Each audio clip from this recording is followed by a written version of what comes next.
대만의 국민 배우가 있습니다. 리텐주라는 사람인데요. 이 리텐주가 2016년 대만 골든벨 어워드에서 나무주연상 수상 소감으로 주기도문을 낭송해가지고 화제가 된 바가 있습니다.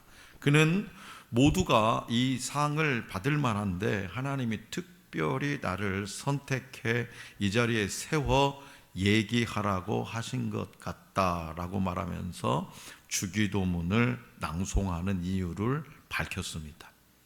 이보다 앞선 2013년 미국에서도 특별한 졸업식 고별사가 있었습니다. 미국 사우스캐롤라이나주의 리버트 고등학교 졸업식에서 로이 코스트너 군이 졸업생 대표로 고별사를 하게 됩니다. 그는 졸업식장 이 강단에 올라 이 학교의 승인을 받은 원고를 찢어버립니다. 그리고는 자신이 준비한 다른 원고를 포켓에서 꺼내며 이렇게 말한 후에 이어서 주기도문을 찬찬히 읽어내려갔고 회중은 열렬한 환호로 대답했습니다. 어렸을 때부터 나를 하나님께 인도해 주신 부모님께 감사드립니다. 내가 지금부터 말하는 것을 여러분은 다 이해하리라 생각합니다. 하늘에 계신 우리 아버지, 아버지의 이름을 거룩하게 하시며. 당시 그가 졸업한 리버티 고등학교가 속한 피켄스 카운티의 모든 공립학교는요, 종교로부터의 자유재단이라는 이 단체의 압력으로 인해서 학교 공식 행사에서 기도를 금지하고 있었어요. 성도 여러분, 대만의 배우 리텐주와 미국의 로이 코스트너는 자신이 있는 삶의 자리에서 예수 그리스도의 빛을 담대하게 세상에 전한 것입니다. 자, 그렇다면 오늘 여러분들은 살아가는 삶의 자리에서 어떻게 예수 그리스도의 빛을 세상에 전하고 있습니까? 오늘 우리에게 주신 본문 말씀에 등장하는 바울은 유대인들에게 고소당하게 가지고 명확한 판결도 받지 못한 채 2년 동안 가이사랴 감옥에서 지냅니다. 총독 벨리스는 천부장 글라우디오 루시아가 내려오면 최종 판결을 하겠다고 합니다. 자신의 입장이 곤란하니까. 그렇게 2년이 지나도록 아무런 진전 없이 시간만 흐르고 자신의 안위만 염려하던 벨릭스는 유대인과 시리아인 사이에 일어난 폭동을 잘 처리하지 못해서 유대인들의 반감을 사게 되죠. 결국 그는 AD 60년경 네로 황제에 의해서 파면되었고, 그 뒤를 이은 베스도는 로마법과 유대 관습에 따라 통치하려고 노력했고요. 특별히 치안을 유지하는 데 힘썼어요. 왜? 다시 폭동이 일어나면 잘리니까 자신이. 당시 유대 사회의 실정을 제대로 몰랐던 베스도는 유대인의 마음을 얻기 위해서 바울을 계속 감옥에 가둡니다. 베스도가 부임한 지 사흘 후 유대인들이 다시 바울을 고소하고 재판이 열리죠. 왜? 유대인들의 목적은 바울을 사형을 시키는 게 목적이니까. 감옥에 있는 것으로 성이 안 차요, 지금. 하지만 유대인들은 베스도 앞에서 바울의 잘못을 입증할 아무런 증거를 제시하지 못하고 결국 바울이 가이사에게, 로마의 황제 가이사에게 상소함으로써 바울의 로마행이 결정이 되죠. 바울에게서 아무런 죄를 밝힐 수 없었던 베스도는 상소할 내용을 어떻게 작성해야 할지 난감해하다가 당시 유대 종교 문제와 풍속을 잘 이해하고 있던 아그리빠 왕에게 조언을 구해요. 아그리빠 왕에게. 이에 바울은 아그리빠 왕 앞에 서서 자신이 살아온 삶을 소상히 밝히죠. 사울의 때와 바울의 때 이야기를. 누가는 바울의 다메섹 도상에서 체험한 일을 3번이나 기록하는데요, 본문 말씀은 3번째에 해당합니다. 3번이나 사도행전에 기록하는데 9장, 22장 그리고 본문 말씀. 그래서 이 사건은 바울의 사명을 확인해주고 그가 복음을 전할 때마다 언급할 수밖에 없는 핵심 사건이에요. 자기 인생의 최대 사건. 이제 바울은 아그리빠 왕 앞에서 자신을 찾아오신 예수님을 소개합니다. 자, 먼저 바울은 사울이었을 때 다메섹으로 가는 길에서 해보다 더 밝은 빛 가운데 예수님의 음성을 듣게 되었다라고 아그리빠 왕에게 말합니다. 자, 그렇다면 예수님이 또 이어서 바울에게 나타나신 목적은 무엇이었다고, 자기 자신에게 예수님이 나타나신 목적은 무엇이었다고 아그리빠 왕에게 전했을까요? 오늘 우리에게 주신 본문 말씀 16절입니다. 다 같이 받들어 읽겠습니다. 16절 시작. 일어나 너의 발로 서라. 내가 네게 나타난 것은 곧 내가 나를 본 일과 장차 내가 네게 나타날 일을 너로 종과 증인을 삼으려 함이니. 아멘. 예수님은 먼저 바울에게 일어나 너의 발로 서라 라고 명령하셨어요. 이는 2개의 동사로 이루어진 명령형으로 일어나 자리를 잡으라 라는 의미로 지닙니다. 그런 의미를 가지고 있어요. 이러한 표현은요, 에레미야와 에스겔을 부르시는 하나님의 명령과 일맥상통합니다. 이는 구약시대에 하나님의 부르심을 받은 선지자들의 소명과 예수님의 부르심을 받은 바울의 소명이 동일한 한 분, 하나님에게서 왔음을 보여줍니다. 예수님은 바울을 부르신 목적을 2가지로 명확하게 말씀하세요. 바로 종과 증인입니다. 종과 증인. 먼저 종이라 번역된 헬라어 휘페레테스는요, 휘페레테스, 이 종, 휘페레테스는 로마 군함의 선체 밑에서 노를 젓는 노예를 휘페레테스입니다. 휘페레테스. 이 노 젓는 이 노예는요, 주구장창 저으라면 젓고 멈추라면 멈추고 오른쪽만 저으라면 오른쪽만 져야 되고 왼쪽을 져야 되는 거예요. 바울은 자신이 종으로 부름받아 오직 그리스도의 말씀에만 순종하며 복음 전파 사명을 감당하는 자임을 말한다는 거예요. 이 종이라는 단어. 또 증인으로 번역된 헬라어 마르티스는요, 자신이 직접 보고 들은 바를 다른 사람에게 증언하는 자, 있는 그대로 말하는 자를 의미합니다. 다시 말해서 예수님을 직접 보고 경험한 증인으로서의 사명을 받은 사도를 지칭하는 말, 이게 바로 마르티스예요. 이를 통해서 바울은 자신이 예수님을 직접 경험했으며 복음 전파의 사명을 받았을 뿐만 아니라 그분의 고난에 동참해 그리스도의 증인 자격이 충분하다는 것을 지금 누구에게? 아그리빠 왕에게 말하고 있는. 성도 여러분, 예수님이 여러분을 예수님의 종이요 증인으로 부르셨다는 사실을 생각할 때 여러분들은 어떤 마음이 들까요? 나를 예수님의 종이요 증인으로 부르셨다. 여러분들이 어떤 마음이 들어요? 여러분들에게. 바울은 예수님과의 만남을 통해 자기 삶의 목적과 이유를 분명히 알게 되었어요. 내가 이제부터 어떻게 살아야 되는지, 그리고 이 땅에서 뭐 하면서 살아가야 되는지를 분명히 알게 되었다는 거예요. 한때 그는 예수 믿는 자들을 핍박하고 잡아서 감옥에 집어넣는 일에 열심이었고 대단히 충실한 자였습니다. 하지만 이제는 그 모든 것이 가지채를 뒷발질하는 것과 같다는 예수님의 말씀처럼 가시 돋친 채찍을 발길질하면 자기 발만 아프게 하는 헛수고라는 사실을 깨닫게 되었다는 거죠.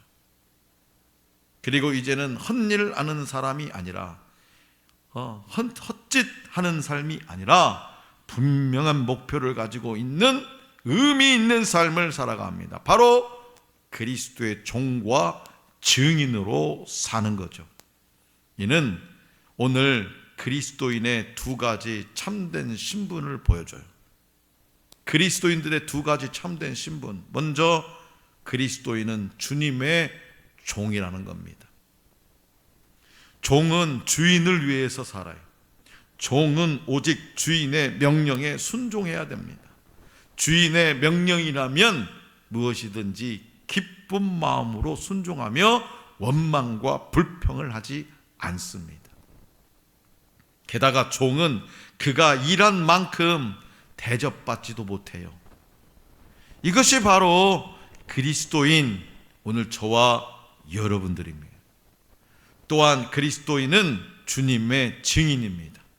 우리의 삶의 목적은 예수 그리스도를 증거하는 거예요. 우리의 삶의 목적은 어떻게 하면 나를 통해서 예수 그리스도를 보이느냐, 어떻게 하면.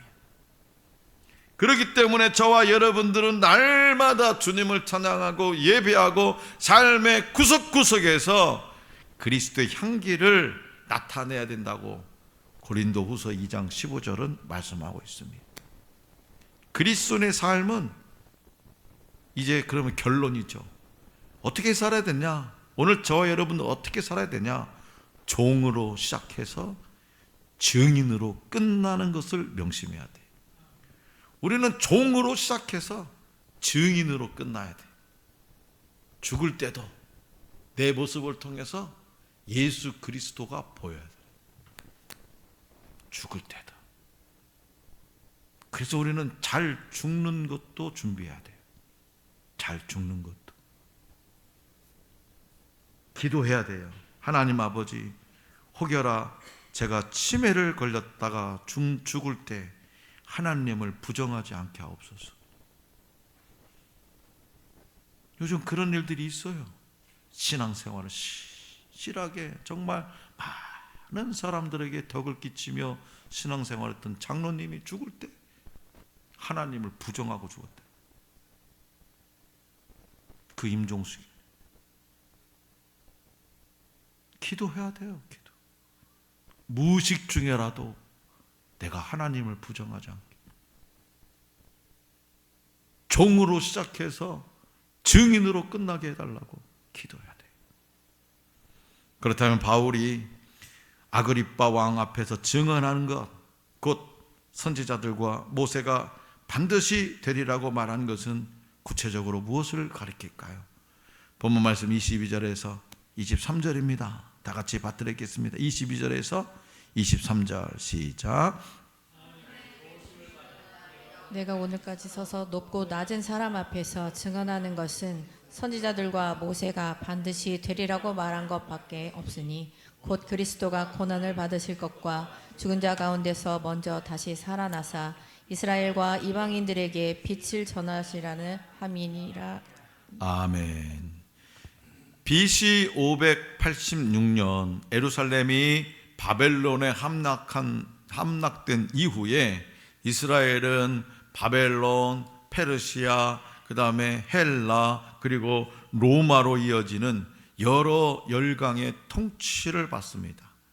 이러한 상황에서 유대인 사이에 두 가지 대조적인 메시아 사상이 출현하죠. 하나는 영원한 천상의 왕국을 이루는 초월적 메시아에 대한 사상이고요. 다른 하나는 열강, 즉 이 힘센 나라들을 몰아내고 이 땅에 왕국을 건설하는 정치적 메시아에 대한 사상입니다. 두 사상은요 상반되지만 신적 권능 혹은 전쟁의 승리자라는 강력한 힘과 권능을 지닌 메시아 이미지라는 점에서는 일치하죠. 그러나 이러한 메시지, 이 메시아를 꿈꾸던 그들에게 이사야 53장에 예언된 이사야 53장에 예언된 고난받는 어린 양과 같은 연약한 모습의 메시아는요 결코 받아들일 수 없었다라는 거예요. 그런데 바울은 예수님이 그리스도로서 고난 받았을 뿐만 아니라 부활의 첫 열매가 되셨다고 전합니다. 또한 이러한 부활의 능력이 이스라엘뿐만 아니라 이방인에게까지 전해진다고 선언하면서 유대인들이 받아들일 수 없는 주장을 펼쳐요. 죽으려고 작정을 한 거죠. 죽으려고. 나 죽이셔. 이렇게 바울은 자신에게 주어진 발언 기회를 구약에서 선지자들과 모세를 통해 하나님이 계시하신 진리를 명확히 밝히면서 예수 그리스도를 전하는 복음 전파의 기회로 삼습니다. 그렇다면 여러분들은 복음 전파를 삶의 우선순위로 삼고 있습니까? 지금 목숨이 왔다 갔다 하는 이 순간에 여러분들은 어떤 순간에도 복음 전파를 삶의 우선순위로 삼고 있냐 이거예요. 어떤 순간에도 이런 것은 우리 최성택 집사님 오셨으니까 다 음식을 이렇게 딱 놓으시면서 예수 믿고 복 받으세요 이렇게 내려놓습니까? 못 하실 것 같아요. 성품상 누구라도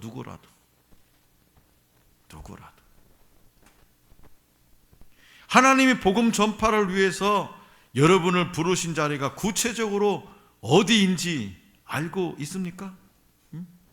복음 전파를 위해서 여러분들을 부르신 자리가 어디인지를 알고 있냐 이 말이에요. 바울은 아그리빠 왕 앞에서 예수 그리스도의 복음을 전합니다.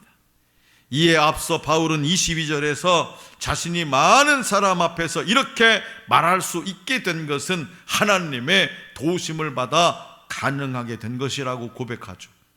바울의 이 말은요 우리가 흔히 사용하는 의미와 달라요. 보통 우리는 어렵고 힘든 상황을 벗어나게 되었을 때 하나님께서 나를 도우셨습니다, 하나님의 은혜가 내게 임했습니다 라고 말해요. 어렵고 힘든 일을 벗어났을 때. 그런데 바울은 지금 이 순간까지 높고 낮은 사람 앞에서 복음을 증언하게 된 것이 하나님의 은혜라고 고백해요. 내가 죽든지 말든지 내 목숨이 뭐 왔다 갔다 하든지 그런 거 개의치 않고 그냥 어떤 자리에 있었든지 기쁜 장소거든 죽을 장소거든 많은 사람 앞에서 복음을 전하는 그런 삶을 한 것이 하나님의 은혜다. 하나님의 은혜다.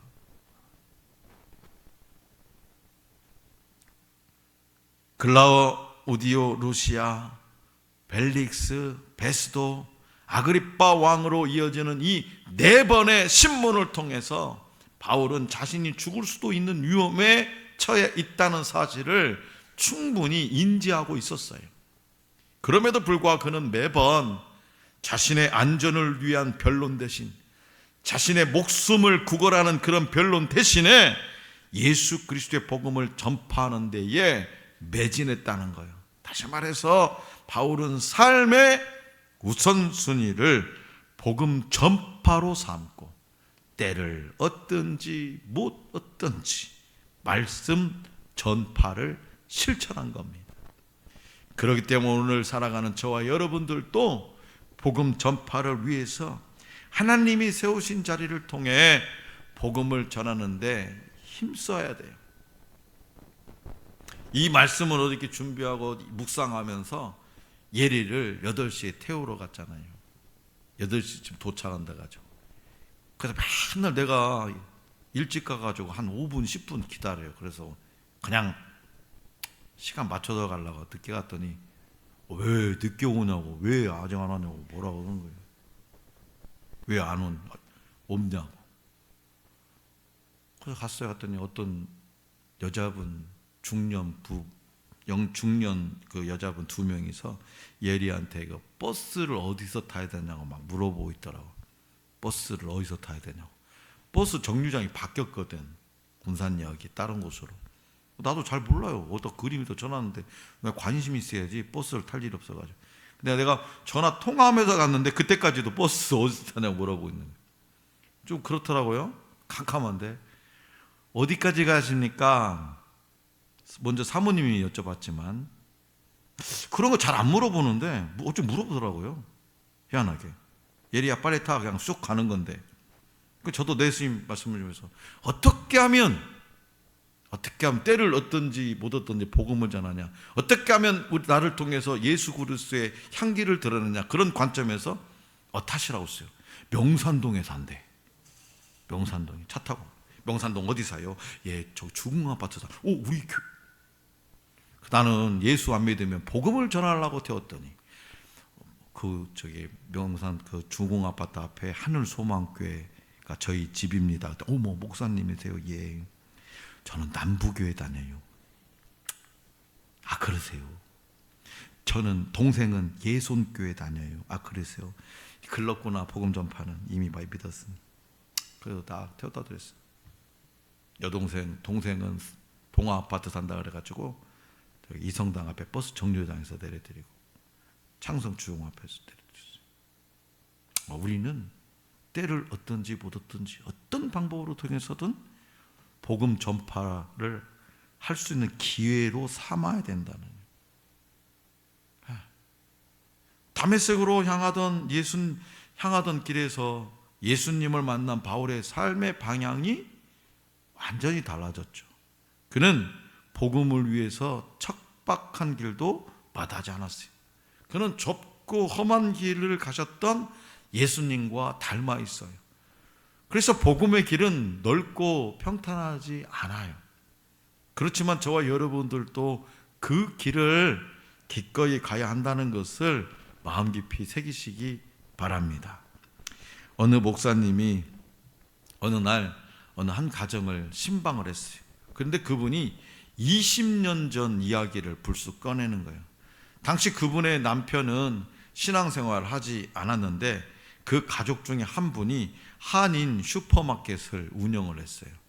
그동안 교회 교인들은 그 가게에 교회를 나오지는 않지만 그래도 우리 교인하고 연결이 돼 있으니까 그 교회 교인들은 그 가게에서 물건을 샀어요. 그런데 얼마 후에 공교롭게도 교인 중에 한 분이 길 건너편 그 슈퍼마켓에 멀지 않은 곳에 또 슈퍼를 여는 거예요. 한인 슈퍼마켓을.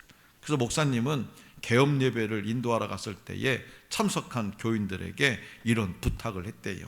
오늘 우리 교인이 가게를 차렸으니 물론 이곳에서 오셔야 하지만 이전에 다니던 저 건너편 가게에도 가 주셨으면 합니다.